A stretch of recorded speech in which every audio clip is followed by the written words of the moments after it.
السلام علیکم ناظرین، میں محمد اسلم حسین سیاست کی عالمی خبروں میں آپ سب کا استقبال کرتا ہوں۔ پیش ہے دنیا بھر سے آج کی کچھ اہم خبریں۔ سعودی عرب کے ولی عہد پرنس محمد بن سلمان سرکاری دورے پر ترکی پہنچ گئے ہیں۔ ایک بڑے وفد کے ہمراہ دارالحکومت انقرہ پہنچنے پر صدر رجب طیب اردغان نے صدارتی پیلس میں سرکاری تقریب کے ساتھ ان کا استقبال کیا۔ بعد ازاں صدر اردغان اور پرنس محمد بن سلمان نے دو طرفہ اور بین الوفود مذاکرات کیے۔ مذاکرات میں علاقائی و بین الاقوامی پیش رفتوں کے ساتھ ساتھ دونوں ملکوں کے باہمی تعلقات کا ہر پہلو سے جائزہ لیا گیا۔ توقع ہے کہ مذاکرات کے ایجنڈے پر اقتصادیت کا موضوع جاری رہے گا۔ تجارت سے لے کر سیاحت تک اور دفاع سے لے کر صنعت تک مختلف شعبوں میں باہمی تعاون میں اضافے کے امکانات پر بات چیت کی گئی۔ اس دائرہ کار میں ترکی اور سعودی عرب کے درمیان مختلف سمجھوتے طے پانے کی بھی توقع ہے۔ سعودی عرب نے افغانستان میں آئے زلزلے سے ہلاکتوں پر افسوس کا اظہار کیا ہے۔ سرکاری خبر رساں ایجنسی SPA کے مطابق دفتر خارجہ نے ایک بیان میں افغانستان کو یقین دلایا ہے کہ آزمائش کی اس گھڑی میں سعودی عرب اپنے افغان بھائیوں کے ساتھ ہے۔ دفتر خارجہ نے ہلاک ہونے والوں کے رشتہ داروں، افغان حکومت و عوام سے ہمدردی اور رنج و ملال اور زخمیوں کی جلد صحت یابی کی خواہش کا اظہار کیا ہے۔ واضح ہے کہ افغانستان میں آج چاشمے کی صبح زلزلے سے بڑے پیمانے پر تباہی ہوئی ہے۔ حرمین شریفین انتظامیہ نے حج موسم کی تیاری اور عازمین حج کی سہولت کے لیے حرم شریف میں قرآن مجید کے مزید 80,000 نسخے رکھوا دیے ہیں۔ سعودی پریس ایجنسی کے مطابق نئے نسخے مسجد حرم کے مختلف حصوں میں 2300 الماریوں میں تقسیم کیے گئے ہیں۔ انتظامیہ کے تحت متعلقہ کمیٹی کے ذمہ دار غازی بن فہد نے کہا ہے کہ نئے نسخوں میں معذور افراد کے لیے بھی نسخے شامل ہیں۔ مختلف زبانوں میں قرآن مجید کے ترجمے والے نسخے بھی رکھے گئے ہیں، جن میں اردو، انگریزی اور انڈونیشی ترجمے بھی ہیں۔ انہوں نے کہا کہ نئے رکھے گئے نسخوں میں آسان تفسیر کی کتابیں بھی موجود ہیں۔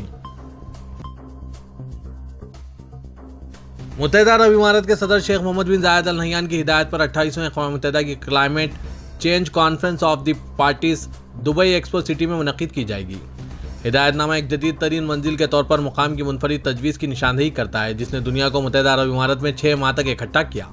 ایکسپو 2020 اور climate change conference of the parties یعنی COP 28 دونوں ایک جیسے مقاصد رکھتے ہیں: پائیداری کا حصول اور عالمی چیلنجوں کا سامنا کرنے کے لیے ضروری اقدامات کے طور پر بین الاقوامی کارروائی کو فروغ دینا ہے۔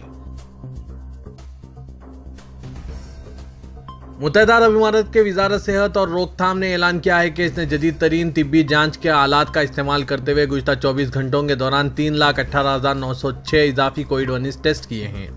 ایک بیان میں وزارت نے ملک بھر میں جانچ کے دائرہ کار کو جاری رکھنے کے اپنے مقصد پر زور دیتے ہوئے کہا کہ کورونا وائرس کے کیسز کی جلد پتہ لگانے اور ضروری علاج کروانے میں آسانی ہو رہی ہے۔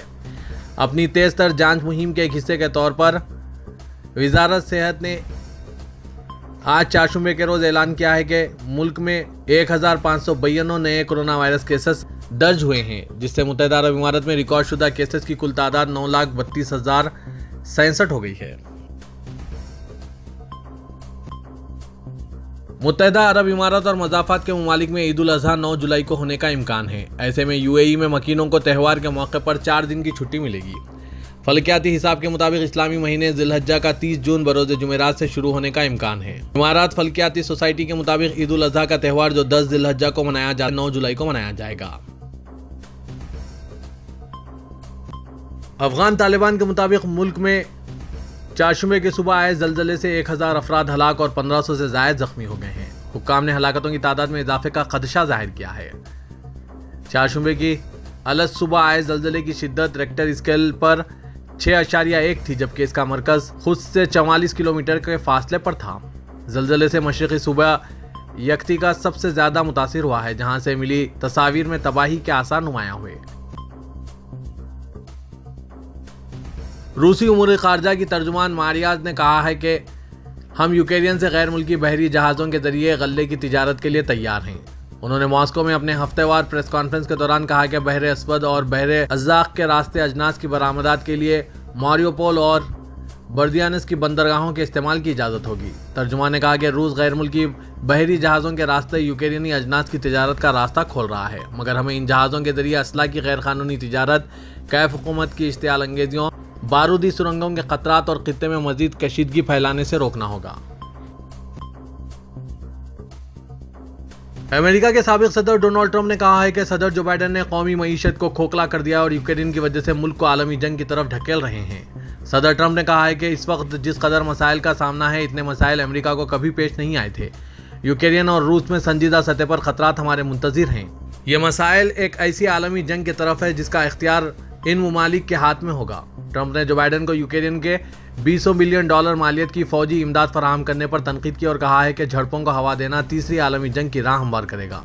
انہوں نے کہا کہ اگر میں اقتدار میں ہوتا تو کبھی بھی یوکرین جنگ کی نوبت ہی نہ آتی۔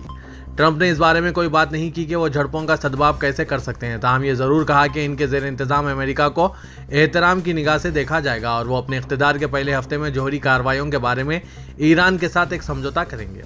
سابق صدر ڈونلڈ ٹرمپ نے کہا ہے کہ 2024 میں ان کے دوبارہ اقتدار میں آنے کے راستے میں کوئی رکاوٹ نہیں ہے۔ پاکستان کے وفاقی وزیر خزانہ مفتاح اسماعیل نے کہا ہے کہ چین کے کنزورشیم بینکوں نے آج پاکستان کو $2 ارب 30 کروڑ قرض کی فراہمی کے معاہدے پر دستخط کیے ہیں۔ چہارشنبے کو ٹویٹر پر جاری ایک پیغام میں انہوں نے کہا کہ پاکستان کی جانب سے معاہدے پر منگل کے روز دستخط کیے گئے تھے۔ توقع ہے کہ چند روز میں یہ رقم موصول ہو جائے گی۔ ان کا مزید کہنا تھا کہ ہم اس معاہدے میں سہولت کاری فراہم کرنے پر چین کی حکومت کے شکر گزار ہیں۔ پاکستان کے سابق صدر آصف علی زرداری کی والدہ اور حاکم علی زرداری کی دوسری اہلیہ کراچی میں انتقال کر گئی ہے۔ مقامی میڈیا کے مطابق آصف علی زرداری کے والدہ زریں آرا بخاری کی تدفین نواب شاہ میں آبائی قبرستان بالو جاقیہ پہ ہوگی۔ اپنی والدہ کی تدفین میں شرکت کے لیے سابق صدر آصف علی زرداری، بلاول بھٹو زرداری، فریان تالپور، آصفہ بھٹو اور بختاور بھٹو خصوصی فلائٹ سے نواب شاہ پہنچیں گے۔ واضح ہے کہ آصف علی زرداری کے والد حاکم علی زرداری کی 2 شادیاں ہوئی تھیں، جبکہ زریں آرا بخاری ان کی دوسری اہلیہ تھی۔